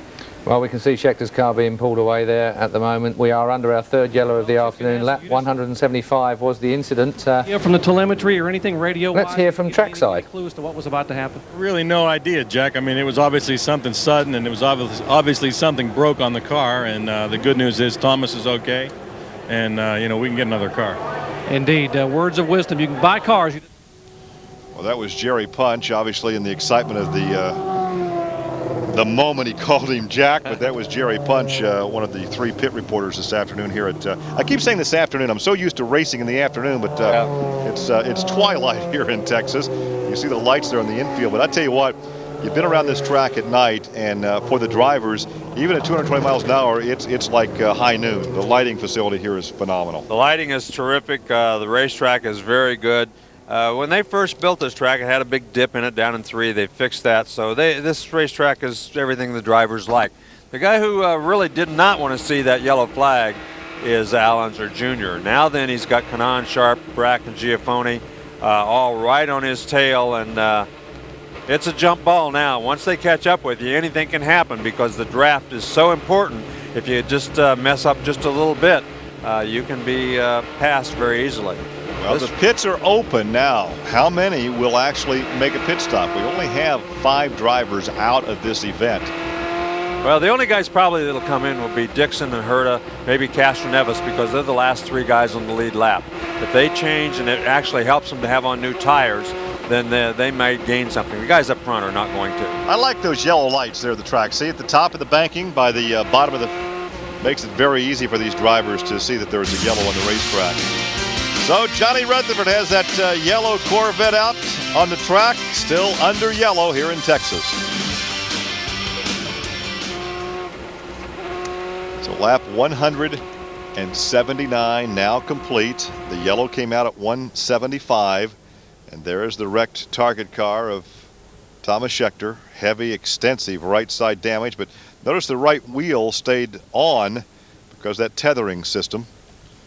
Yes, they do have tethers on all the wheels to try to keep them on the cars no matter what happens. Usually what happens is it's not the first impact they'll take the wheel off. It's usually the second or third because those tethers, you know, tend to get broken the second or third time you hit the wall. Well, there is your leader, and there is Al kind of exercising his right hand so that doesn't cramp up. Been in the cockpit now for about 2 hours. Now they'll have about 16 laps to go once the green flag falls. There you see Felipe Giafone. He's back there in 5th. Right, and he was coming on. He had a very bad pit stop. He fell back to 7th on his pit stop and has come back up past past Castroneves, past Takagi, and Kenny Brack is another guy who's been back in about 7th or 8th spot most of the race. Now he's up in 4th and looks pretty strong. Well, as we told you, the pits are open, but the leaders are staying out on the racetrack. They have enough fuel and tires, of course, to go the distance. As you see the wrecked car of Thomas Schechter being returned to the pit area. Our live coverage, and it's going to be, 15, 16 lap shootout. And so what we thought might be a big margin of victory for Al Jr. could come down to a photo finish again. Probably be another Texas finish here. Tony Kanaan, who's running in second place, still wears that brace from the crash he had in Japan. He said this will probably be the last race he'll have to wear it, but he is still wearing that brace, so his hand is not fully healed yet, even though it's good enough that he can drive, obviously. As you see that wrecked car headed back to the infield, back to the transporter. Lap 181 now complete. Al Unser took the lead back at lap 150 as you take a look at Al Jr.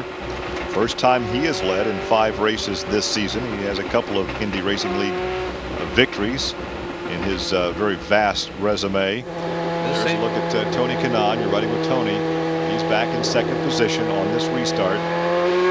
It's going to be interesting to see the restart, how these guys play it out, who kind of partners up, because I think the only way you're going to be able to go around a guy on the outside is if you get a partner to go out there and kind of use the draft with you. So it'll be interesting to see who pairs up with who.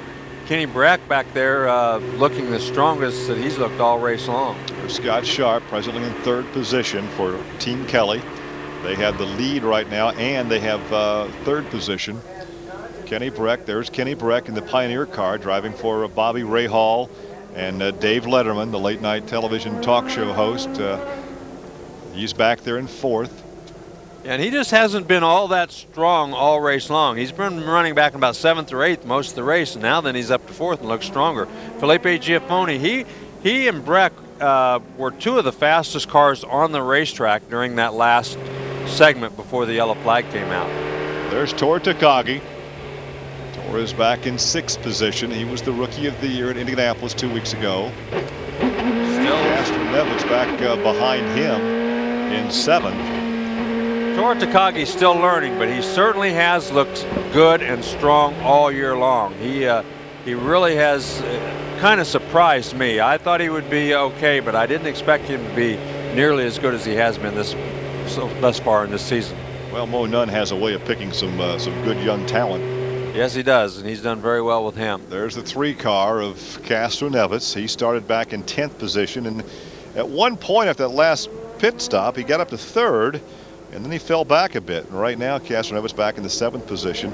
There is the 27 of Brian Herta, subbing for the injured Dario Franchitti. And right now, Herta back in the 8th position with Dixon in 9th. And there's you riding along with Scott Dixon.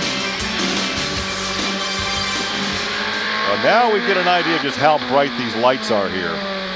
Yeah, it's the cameras make it look a little bright. I mean, it's dark outside. It looks like it's twilight, but it's getting pretty dark here right now. But the lights are terrific here at this racetrack. Well, we're now at lap 184, and so we're going to have just a handful to shake out, determine the 5th. Well, and the restart is going to be important. There's DeFerrin, who is a lap down. He's in 10th spot, so had not had one of his better days after winning there at Indianapolis. I will have 1 lap to go when they come to the line, so we'll have about 14 laps of competition. We've only had 2 different leaders. Thomas Scheckter has led 144 laps. Al Unser has led the other 40. So Al will have Tony Kanaan and his teammate Scott Sharp, Kenny Breck, Giaffoni, Takagi, Castroneves, Herta, and Dixon. Those 9 drivers are on the lead lap. There's Roger Yasukawa. Yasukawa back in the 11th position, a lap off the pace. He is leading the rookie standings. And Greg Ray behind him. These are all a lap down. DeFerrin, Yasukawa, Ray, Hornish is a lap down. 3 laps down now is Mira. 4 laps down is Buddy Lazier. Buddy Rice is 5 laps down. 6 laps down is Sarah Fisher. And out of the race would be Scheckter, Jacques Lazier, Weldon, Foyt, and Buell. So shows you what a good job though that Hornish has done. He's only 1 lap down. The next Chevrolet is 3 laps down. All right, we're about to turn them loose here for the final 14 lap shootout at Texas. Live coverage from Texas Motor Speedway, and they're going to get the green flag, Larry, this time by. No, I guess we're going to go. Well, let's check out the flag stand. Yeah, we're going back racing. So we have 14 laps to determine who's going to win this thing. Now that's DeFerrin. He's a lap off the pace. DeFerrin moved up and they got around, but look at Kanaan. He's got a huge run this time on Al Jr. Let's see if he can pull it off. This could be it. They said they weren't going to make their move till near the end of the race. Well, must be close enough because he made a strong move that time. And he actually led that lap. Still side by side though as they go back into turn one. Al Jr. doesn't give in. Now then he falls back a little bit. Let's see if he is strong enough down the straightaway. He has a little bit more straightaway speed where he should coming off of that corner. No, he can't do it. He might have to pull back down in behind him. So Kanaan led one lap. Led lap 187. Look at Sharp. He's going to make a move to the inside. Kanaan pulls down. Look at Takagi right back there in fourth. Cuts him off. Takagi made a strong move as he moved up several spots on that start. What did you say about not having a real close finish this evening? I don't know. Unless these two guys get together and we end under yellow. Kenny Brack went from 4th to 8th. He got a terrible, terrible restart for some reason.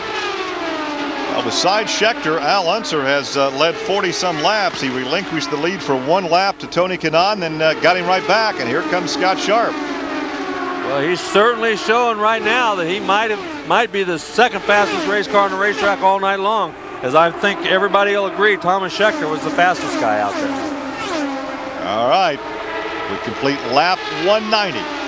Larry, 10 laps to go. Well, if Tony Kanaan's got a trick in his hat, he better pull it out now. Look at Giafone.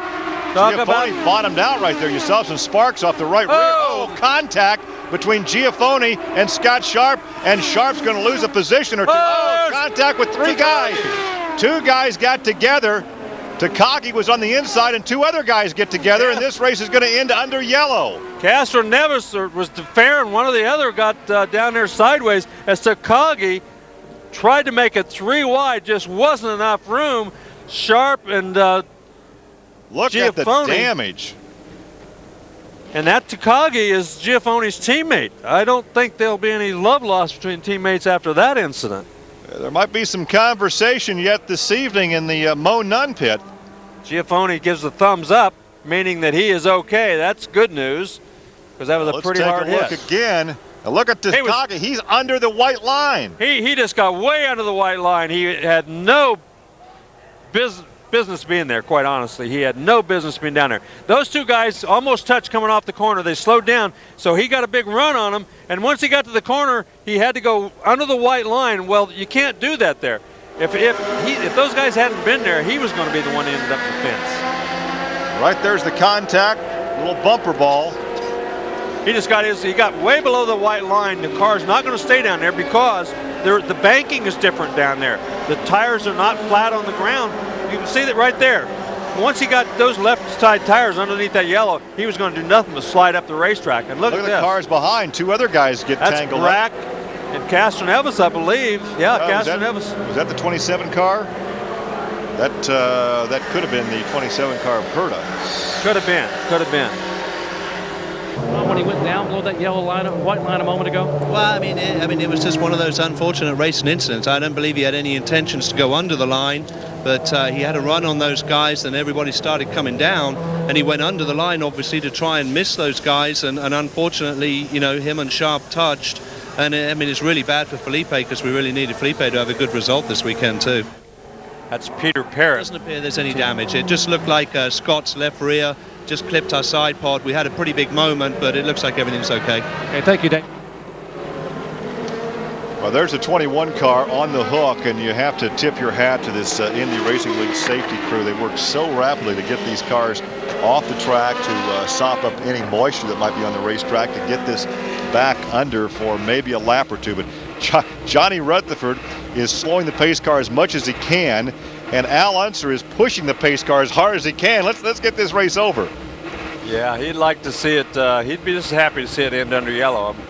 I'm sure the fans would like to see that last 2-lap shootout, though. They're on lap 98 right now, so let's see if they get the the pace car is still out there. Yeah, pace car is still out there. So the white flag and green flag together. Yeah. Yep, they're giving see the right hand on the pace car. He's out. 1 lap to go, so it's going to be white and green together, looks like. 1 lap to go. They're going to have a 1-lap shootout.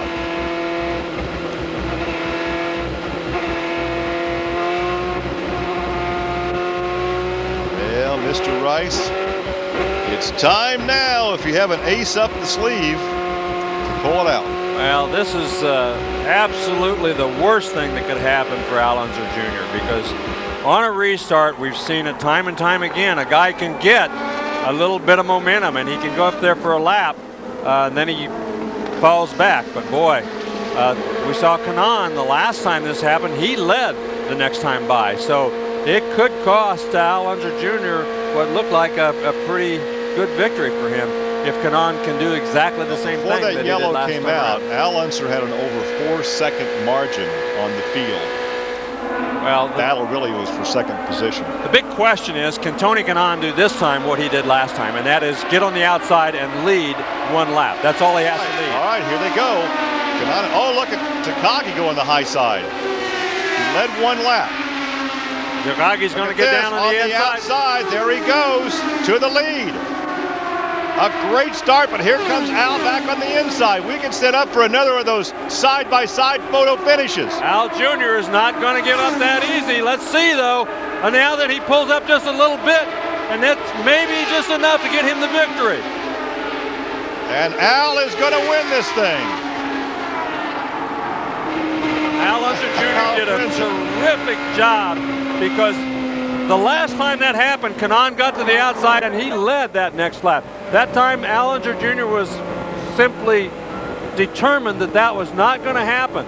That was a great, great victory for Team Kelly and for Al Unser Jr. There it is, and Al Unser Jr. takes the win. What a win it was as well from Tony Kanaan. It was a dash for cash right in the closing stages here. What a dramatic Texas Speedway we've had tonight. Well, maybe not the closest finish that we've seen so far in this series here at Texas, but certainly one of the most dramatic races. Thomas Scheckter going out earlier on, and he led the most laps of the race. Now with me still here in the studio are Paul Cherry and Tim Scott. And Tim, not the best races for all the right reasons, but Al Unser Jr., really, if there was anyone to win it other than Thomas Scheckter, it seemed to be him. Well, I mean, he was on Schecter's tail all afternoon, all evening. And he certainly had a quick car. Both Kelly cars were super good tonight, and Al's a deserving winner without doubt. Very quickly, drama as ever at Texas. I'm looking forward to Richmond, Paul. Yeah, a big drama race, but let's look at Kanaan. Second place there's thrust him right ahead in the championship. He's got a good bankers point situation now, so he's looking good. Indeed he has, of course. We'll be back next week from Richmond. We'll be live for the next round of the Indy Racing League. My thanks to Paul Cherry and Tim Scott for joining us here in the studio now. And of course, to you for watching. We'll see you next weekend for more great Indy Racing League. See you then.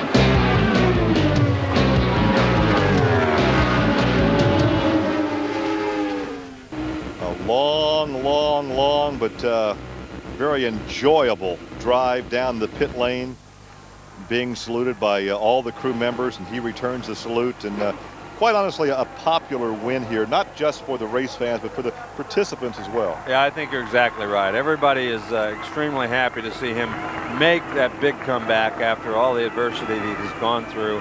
And, you know, I'm very happy for him. I think he's proven to everybody that he does have the focus, he does have the determination, and he's still a very good race car driver. Cortico, the sponsor, stayed with him. As you mentioned, Kelly Racing stuck with him. They had a press conference in Indianapolis last year when he said, yes, I have a drinking problem, and I'm going to a rehab center. The fans stayed with him. And I wouldn't be too surprised to see some tears from Mr. Unser. At the 41 years old, this is one of the most important victories that he has had in his career. Despite the 2 Indianapolis 500 wins, this one was a big one. Yes, it certainly was. And that whole crew is going to be very happy. You have to give that crew a tremendous amount of credit for this victory. They got him in and out the fastest on each and every pit stop that he made. He gained 4 spots the first pit stop. He gained 1 stop the second pit stop. And after the third pit stop, he was in and out so well that he had a couple-second lead after that green flag pit stop. They did an absolutely terrific job in the pits for him. On the first pit stop, he came in 5th. He came out 2nd.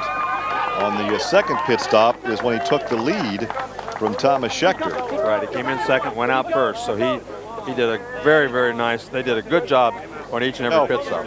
He may have taken a couple of extra laps just to get a check on his emotions out there. He might have. We've heard drivers say that in the past. They had to stay out there because of all the tears in the eyes and running down the cheek. And you can see now they do have a test. These guys have to be able to get in and out or out of those cars in 5 seconds. If you've been injured and you have to be able to get out of that car in 5 seconds, it's taking a lot longer than that right now. But of course, there's no real hurry right now. A lot of connections. This might be one of the more enjoyable interviews in Victory Lane. Al, congratulations. We'll get the helmet off here, and you'll be able to see the excitement that this team has got.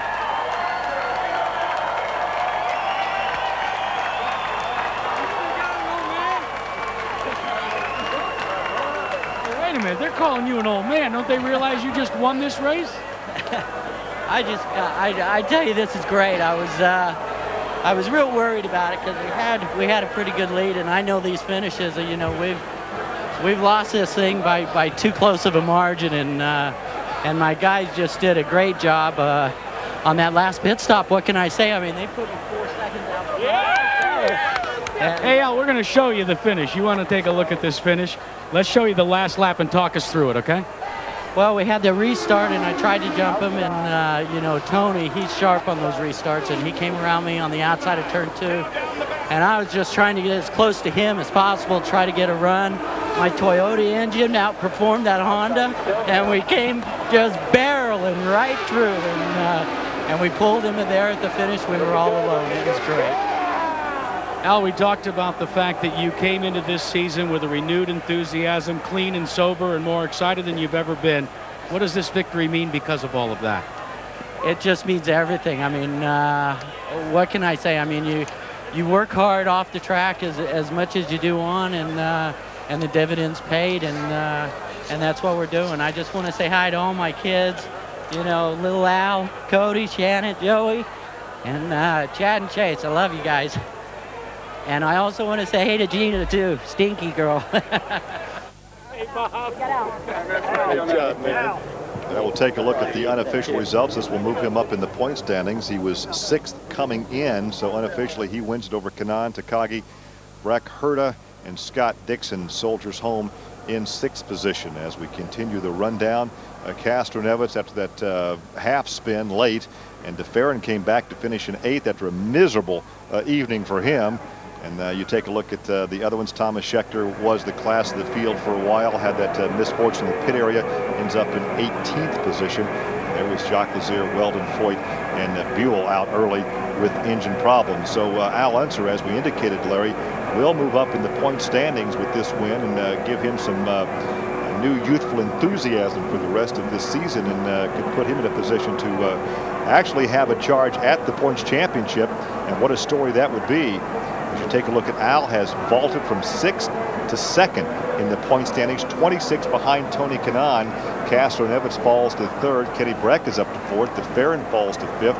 And Scott Sharp takes a hit, and he literally and figuratively, and he falls to 6th in the point standings. Yeah, it was a tough break for Scott Sharp. He had driven an excellent race all race long, as had Giafone. Both those guys had been in contention.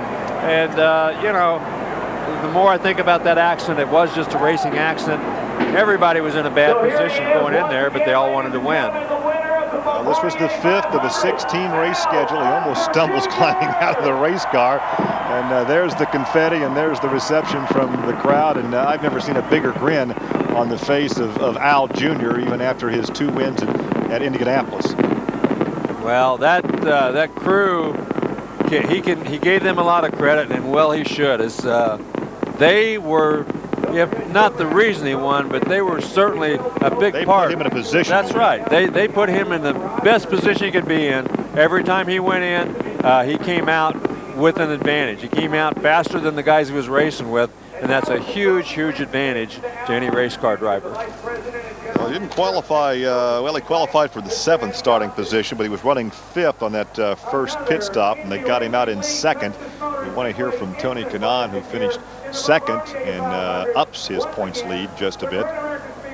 That's Tom Kelly standing right there with Al Unser Jr., the car owner. We just spoke to him a little earlier. Gossage, the general manager of the racetrack, You there pulled with the alongside, microphone. little Al, that you realistically had a shot of winning this one yourself.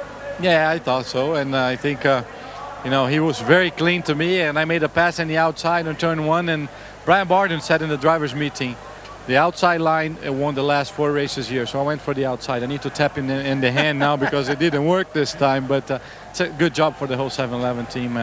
Great championship lead right now, and he was extending the points, and that's what we need. Tony, I want to turn over here. Michael Andretti is standing by as the owner of this team, and I know it's a whole different role. We've talked about that for you tonight. Now that you've savored your first race as an owner on the other side of the pit wall, what are your feelings and reflections on this amazing finish? I'm proud of Tony. He did a hell of a job. You know, he's an awesome racer, and I told him, the first thing I told him is those are the drives that give you championships, and so, you know, if he continues that the rest of the year, I think he can do it. And the team, 7-Eleven team, did a great job, as did Brian Herta. I'm so proud of him. He hung in there and pushed and stole a lot of points from a lot of other guys. So Did you miss it? I don't know. It was fun. I had a lot of fun there in the end. You know, it was pretty exciting, but I don't know if my nerves can take that, because when you're in the car, you don't feel it the same way, you know? All right, let's get back to Bob Jenkins. A lot different. So once again, our congratulations to Al Unser as we take a look at the rest of the schedule. Next week we'll be at Pikes Peak, then Richmond, another night race, then Kansas City, Nashville, Brooklyn. This has been a presentation of ESPN in association with the Indianapolis Motor Speedway. Join us next Sunday for live coverage of the Indy Racing League from Pikes Peak International Raceway. For Larry Rice, I'm Gary Lee. Thanks for joining us. Our congratulations to Kelly Racing and Al Unser Jr. So long from Texas Motor Speedway.